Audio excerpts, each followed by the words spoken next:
Hey, what's up guys?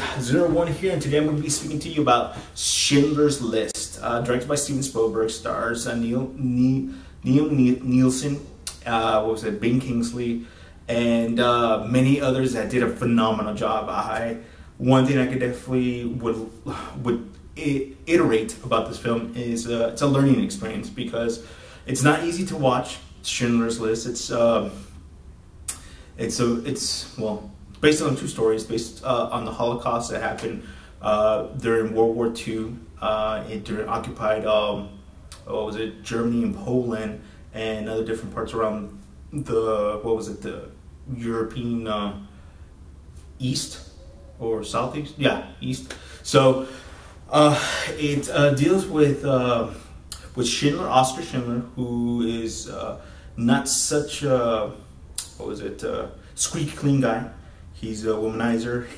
He's a con artist. He's everything that you would not expect, God to use to save a lot of Jews. I mean, a lot of Jews. I'm talking about in the thousands. And it's like I said, Neeson,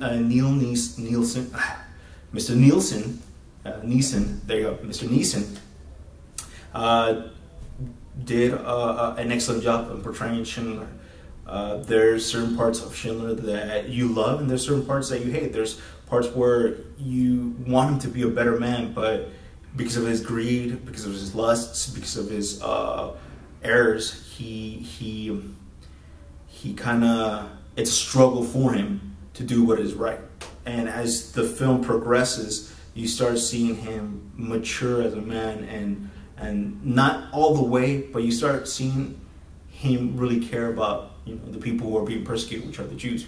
And throughout the film, Schindler uses his cunning ways to save all these Jews by, creating this factory that supplies the German military, and he enlists all these different Jews to do their job. At the same time, he tries to make this front that he's for the Nazi party. And the way it ended the film was very beautiful.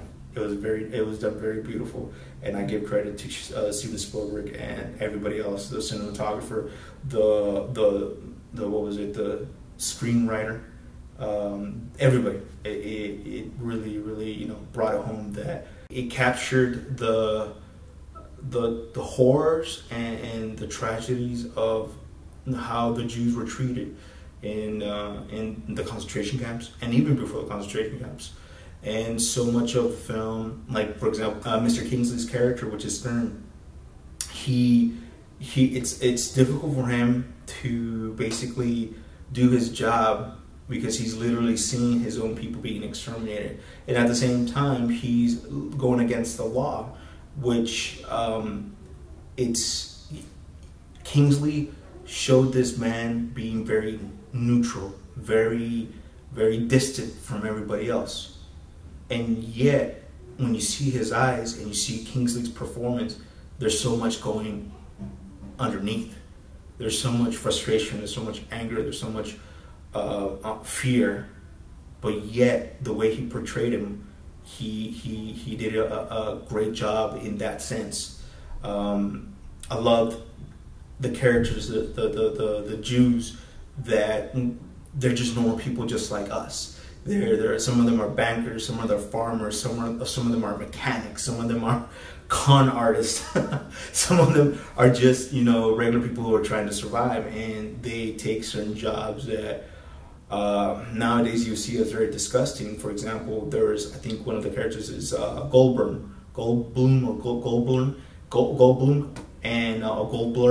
and he actually becomes kind of like he works for the Nazis, and he keeps the Jews in line, even though he himself is a Jew. And I mean, it's very, very, very interesting, and very also scary to see that an entire nation will just turn their backs on a group of people who basically had nothing to do with any of the things that Hitler would say about them. It was just very frightening. It was very scary just to watch this happening. And like I said, the performance that each and every actor and actresses did were great. They were amazing. They were just, I mean, captured so well. I mean, I think throughout the film, you start seeing bits and pieces of each and every character. And I love one of the characters. He says, you know, I had a dream that I was living with 7 different people that I did not know. And I woke up and I realized it wasn't a dream. And he starts laughing, and his wife's like, why are you laughing? That's the only thing I can do. I mean, there's really not much I can do. And you see all these Jews just huddle around this, like, I think, campfire. And each and every one has their own story. Each and every one has their own, their realism. And I was like, wow, just those small little bits of minutes that I saw with the Jews were just so warming and so real. And I was very captivated. And believe it or not, I saw this film when I was in high school, and that was, let's see, give or take 10 plus years, yeah. And this movie actually came out in the mid, I think, 90s. In 90s, I think 92, 93. So when I was, at that time, I was, I think, in 3rd grade. I really wasn't able to watch this film only until, like, I think, 15 years later, I was able to watch it because one of my professors or one of my teachers at high school said, hey, we're going to watch Schindler's List. And majority of the students didn't watch it because Schindler's List came out when we were little kids, so we weren't able to watch it because it's rated R. So when we watched it, it really hit, you know, the class. I mean, it hit me hard. I was just like, what? And especially when you know, the Jews were being executed just randomly.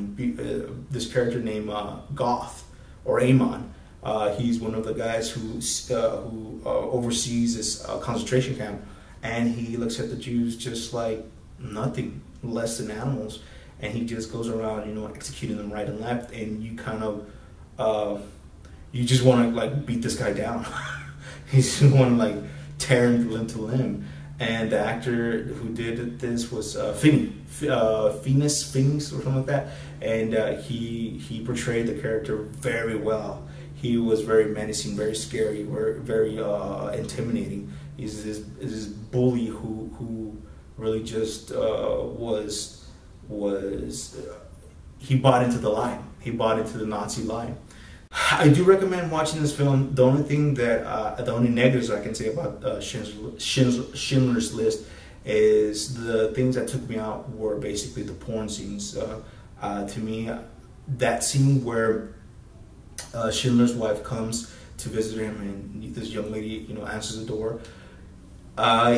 You understand, you know, who Schindler is. You understand what type of man he is. So that captures everything.